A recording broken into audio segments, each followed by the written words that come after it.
যে একজন যিনি মিড ডে মিল বানাচ্ছেন তিনি ঘন্টা বাজাচ্ছেন, তিনি পড়াচ্ছেন। মানে কোনো কোনো স্কুলে একজন টিচার, কোনো কোনো স্কুলে এরকম খবরও তো এসেছে যে গ্রামের কিছু কিছু লোক গিয়ে পড়াচ্ছে, কোনো টিচারই নেই, মানে তারা চায় যে পড়াশোনা করাতে। 20-22 মামলা ছিল, ওবিসি মামলা ছিল, এ নিয়ে দীর্ঘদিন আমাদের বাহানা দেখিয়ে এসছে যে ওবিসির সমস্যা না মিটলে আমরা নিয়োগ দিতে পারবো না। আমাদের যে টেট পাস করার পর আন্দোলন করতে হচ্ছে একটা নিয়োগের জন্য, এটা তো কোনো দিন ভাবিনি। প্রায় 1.5 লক্ষ ক্যান্ডিডেট, টেট উত্তীর্ণ ক্যান্ডিডেটের পিডিএফ সোশ্যাল মিডিয়াতে ঘুরে বেড়াচ্ছে, যেটা প্রাইমারি পর্ষদ সভাপতির কাছে থাকার কথা।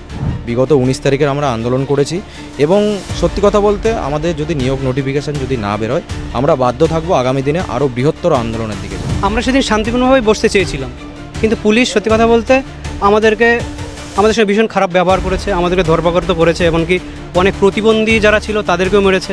নাম নেই, N/A দেয়া, নট অ্যাপ্লিকেবল, এটা কারোর নাম হতে পারে না, এরকম কিছু কিছু ইন্ডিকেট দেখতে পাচ্ছি আমরা। তো ঝামেলা করতে আসিনি না, আমাদের একটাই দাবি যে দ্রুত নিয়োগ করা হোক। গত 19 তারিখ আমরা দেখেছিলাম 2022-এর টেট উত্তীর্ণ পরীক্ষার্থীরা করুণাময়ী চত্বরে একেবারে উত্তাল পরিস্থিতি, কারণ তারা আন্দোলন করছিলেন তাদের নিয়োগের দাবিতে। ইন্টারভিউ কবে হবে সেই দাবিতে তারা আন্দোলন করছিলেন এবং পরবর্তীতে আমরা দেখি পুলিশের সঙ্গে ধস্তাধস্তি, কার্যত পরবর্তীতে দেখা যায় আন্দোলন কার্যত ব্যাহত হয় এবং আজ তারা একেবারে প্রাথমিক শিক্ষা পর্ষদের একেবারে দপ্তরে এসেছেন এবং সভাপতিকে কার্যত তারা ইতিমধ্যে ডেপুটেশন দিতে চাইছেন এবং যেসব বিষয়গুলি তারা তুলে ধরছে, নিয়োগের বিষয় তো অবশ্যই রয়েছে এবং আরও কী কী বিষয় তারা ডেপুটেশনের মধ্যে তুলে ধরছে সরাসরি আপনাদের শোনাবো। আমাদের গুরুত্বপূর্ণ এবং প্রথম বিষয় হচ্ছে আমাদের নতুন প্রাথমিক শিক্ষক নিয়োগ, কারণ 2022 সালের 11 ডিসেম্বর প্রাইমারি টেট হয় শিক্ষক নিয়োগের জন্য, আর রেজাল্ট পাবলিশ করা হয় 2023 সালের 10 ফেব্রুয়ারি। তারপর থেকে এই আজ 2025 সালের আগস্ট মাস শেষ হতে চলল, প্রায় 2.5 বছর। তখন প্রাথমিক শিক্ষা পর্ষদ সভাপতি বলেছিলেন গৌতম পাল মহাশয় যে বছরে এবার থেকে ন্যূনতম 2বার নিয়োগ হবে, কোনো টেট পাস বসে থাকবে না। কিন্তু গত 2.5 বছরে আমাদের নিয়ে কোনো পদক্ষেপ নেওয়া হয়নি। আপনারা দেখেছেন 19 তারিখে প্রাইমারি পর্ষদ অভিযান করুণাময়ীতে কীভাবে পুলিশ আমাদেরকে তুলে নিয়ে গেছে, নারী যারা গর্ভবতী তাদেরকেও বাঁচানো হয়নি, তাদেরকেও তুলে নিয়ে গেছে। কত প্রতিবন্ধী ক্যান্ডিডেটরাও এসেছিল বিভিন্ন জেলা থেকে। তো সেদিন সভাপতি দেখা করেননি, আজকে আমরা ডেপুটেশন দিতে এসেছি। মেনলি আমরা দেখতে পাচ্ছি গত 2-4 দিন ধরে একটা পিডিএফ ঘুরে বেড়াচ্ছে, যে পিডিএফটা আমাদের কাছে থাকার কথা। টোটাল পূর্ণাঙ্গ প্রায় 1.5 লক্ষ ক্যান্ডিডেট, টেট উত্তীর্ণ ক্যান্ডিডেটের পিডিএফ সোশ্যাল মিডিয়াতে ঘুরে বেড়াচ্ছে, যেটা প্রাইমারি পর্ষদ সভাপতির কাছে থাকার কথা, যেটা প্রাইমারি বোর্ডের কাছে থাকার কথা। প্রাইমারি বোর্ড এটা রিজার্ভ করে রেখে দেবে। সেই তথ্য কি করে বাইরে বের হলো, থার্ড পার্টির কাছে কি করে গেল? আমরা মেনলি সেই কারণে এসছি যে স্যারের সাথে আলোচনা করতে, যে এই যে টেট পাস সার্টিফিকেট আমি আমারটা ডাউনলোড করতে পারবো, কিন্তু অন্য কেউ আমার টেট সার্টিফিকেট ডাউনলোড করে আবার আমাকে পাঠাচ্ছে। যে তথ্য আপনাদের কাছে থাকার কথা, মানে আপনারা রেখেছেন গুছিয়ে, সেই তথ্য থার্ড পার্টির কাছে কি করে ঘুরছে। তাই আজকে আমরা প্রাইমারি শিক্ষা পর্ষদ সভাপতির কাছে এসেছি। আজকে আমাদের টাইম দিয়েছেন 5টা, এই 5টায় আমরা ওনার সাথে কথা বলে আমরা বুঝতে পারবো যে অবস্থাটা কি জায়গায় দাঁড়িয়েছে। যে পিডিএফ ঘুরপাক খাচ্ছে তার সত্যতা নিয়ে কোনো প্রশ্ন উঠছে কি আপনাদের মনে? না, আমরা অনেকেই নাম পাচ্ছি, মানে আমাদের নাম দিয়ে ক্লিক করলে নাম চলে আসছে, কিন্তু কিছু কিছু ক্ষেত্রে নাম নেই, N/A দেয়া, নট অ্যাপ্লিকেবল, এটা কারোর নাম হতে পারে না, এরকম কিছু কিছু ইন্ডিকেট দেখতে পাচ্ছি আমরা। হ্যাঁ, এবার এটা আমাদের একটা কেমন একটা লাগছে যে এই তথ্য তো সব মানে পর্ষদের কাছে থাকবে, সেই তথ্য বাইরে কি করে এলো? 2022 প্রাথমিক টেট উত্তীর্ণ প্রায় 1.5 লক্ষ যে সফল ক্যান্ডিডেট আছে, সেই তথ্য একমাত্র পর্ষদ গুছিয়ে রেখেছে। সেই তথ্য সোশ্যাল মিডিয়াতে কি করে আসছে, এটা জানার জন্য এসছি। আর আমাদের প্রাইমারি শিক্ষক নিয়োগের দাবিটাই মেনলি থাকবে। দেখা যাক আমরা কথা বলে কি বলছে। বাহানা দিয়েছে, মানে ডিএড বিএড মামলা, তারপর হচ্ছে 20-22 মামলা ছিল, ওবিসি মামলা ছিল, এ নিয়ে দীর্ঘদিন আমাদের বাহানা দেখিয়ে এসছে যে ওবিসির সমস্যা না মিটলে আমরা নিয়োগ দিতে পারবো না। কিন্তু ওবিসির সমস্যাও সুপ্রিম কোর্টে মিটে গেছে। এনার আগে মাননীয় পর্ষদ সভাপতি গৌতমবাবু বলেছিলেন যে ওবিসির সমস্যা মিটে গেলে আমি 72 ঘন্টার মধ্যে নিয়োগ বিজ্ঞপ্তি জারি করে দেবো।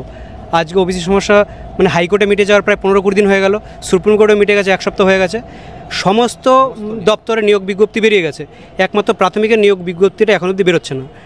আমরা গতদিন যে মানে এই এপিসির চত্বরে করেছিলাম, আন্দোলন করেছিলাম, যতদিন আমরা আন্দোলন করছি আমাদের নিয়োগের দাবিতে, আমাদের একটাই দাবি দ্রুত আমাদের নিয়োগ বিজ্ঞপ্তি বের করে আমাদের সবাইকে স্কুলে ফেরাতে হবে। একটা তালিকা প্রকাশ হয়েছে আপনাদের ইন্টারভিউর বিষয়ে, আপনারা বারবার আন্দোলন করছেন ইন্টারভিউ যাতে করা হয়। তার আগে আমরা দেখলাম করুণাময়ীতে পুলিশের সঙ্গে আপনাদের যে আন্দোলনে বাধা দেওয়া বা যে বিষয়গুলো উঠে এলো, তারপরেও কি মনে হচ্ছে যে ইন্টারভিউ প্রসেসটা হবে এত সহজে? আমরা সেদিন শান্তিপূর্ণভাবে বসতে চেয়েছিলাম, কিন্তু পুলিশ সত্যি কথা বলতে আমাদের সঙ্গে ভীষণ খারাপ ব্যবহার করেছে, আমাদেরকে ধরপাকড় করেছে, এমনকি অনেক প্রতিবন্ধী যারা ছিল তাদেরকেও মেরেছে। একজন গর্ভবতী মহিলা ছিলেন, তাকেও তার সঙ্গে খারাপ আচরণ করেছে। তারপরে আমরা আশা করছিলাম যে আমাদের সঙ্গে পরশুরাবতী হয়তো কথা বলবেন, কিন্তু ওই দিন উনি কথা বলেননি। আজকে কোনো কারণে আমাদের সময় দিয়েছেন। আমরা আমাদের মেন যেটা দাবি, আমাদের নিয়োগ বিজ্ঞপ্তি কবে বেরোবে, কবে আমরা স্কুলে যাব, সেটা জানাতেই আসছি। হ্যাঁ, আমরা তো আশা করি, পর্ষদের ভরসা রয়েছে। উনি যেহেতু সমস্ত বাধা কেটেই গেছে, কোনো আইনি জটিলতা নেই, ঠিক আছে, সামান্য কিছু জটিলতা পিডিএফ নিয়ে দেখা দিচ্ছে।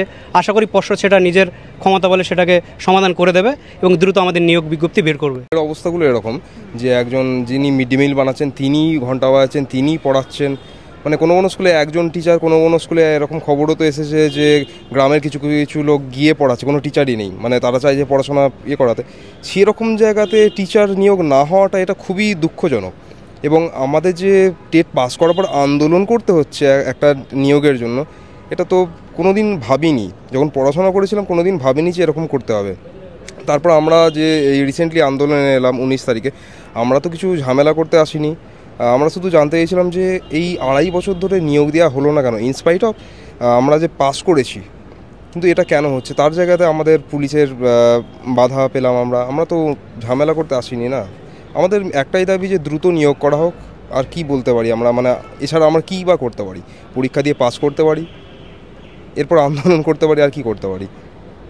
আশা রাখছেন? অবশ্যই আশা তো রাখতেই হবে, তার কারণ আশা না রাখে আর কি করতে পারি। দেখুন, আশা এই সেন্সে রাখছি কারণ এতদিন যে সমস্ত বাহানা সরকার এবং পর্ষদ আমাদেরকে দিয়েছেন, সেই সমস্ত বাহানা কিন্তু এখন কেটে গেছে। মানে সব কিছুই এখন পরিষ্কার। তো এখন পরিষ্কার, আইনি জটিলতা কোনো কিছুই নেই। এখন কিন্তু পর্ষদ এবং সরকার যদি চাইলেই কিন্তু নোটিফিকেশান দিতে পারে। বিষয়টা এখানে হচ্ছে, এখন সরকার হয়তো চাইছে না আমাদের নোটিফিকেশান দিতে। তো আমাদের আন্দোলনটাও আগামী দেখেছেন, বিগত 19 তারিখের আমরা আন্দোলন করেছি। এবং সত্যি কথা বলতে আমাদের যদি নিয়োগ নোটিফিকেশান যদি না বেরোয়, আমরা বাধ্য থাকবো আগামী দিনে আরও বৃহত্তর আন্দোলনের দিকে যেতে। তার কারণ জটিলতা নেই। আগের দিন প্রায় 7 থেকে 8 হাজার 5 হাজার মোটামুটি ছেলে মেয়ে ক্যান্ডিডেট যারা রাস্তায় নেমেছিল। আগামী দিনে যদি নিয়োগ নোটিফিকেশন না আসে, আমরা কিন্তু বাধ্য থাকবো আরও বৃহত্তর আন্দোলন করতে। আরো ভালো ভালো খবর দেখতে সাবস্ক্রাইব করুন বাংলা হান্টের ইউটিউব চ্যানেল। বাংলা হান্টের আরো খবর দেখতে নজর রাখুন। বাংলা খবর মানেই বাংলা হান্ট।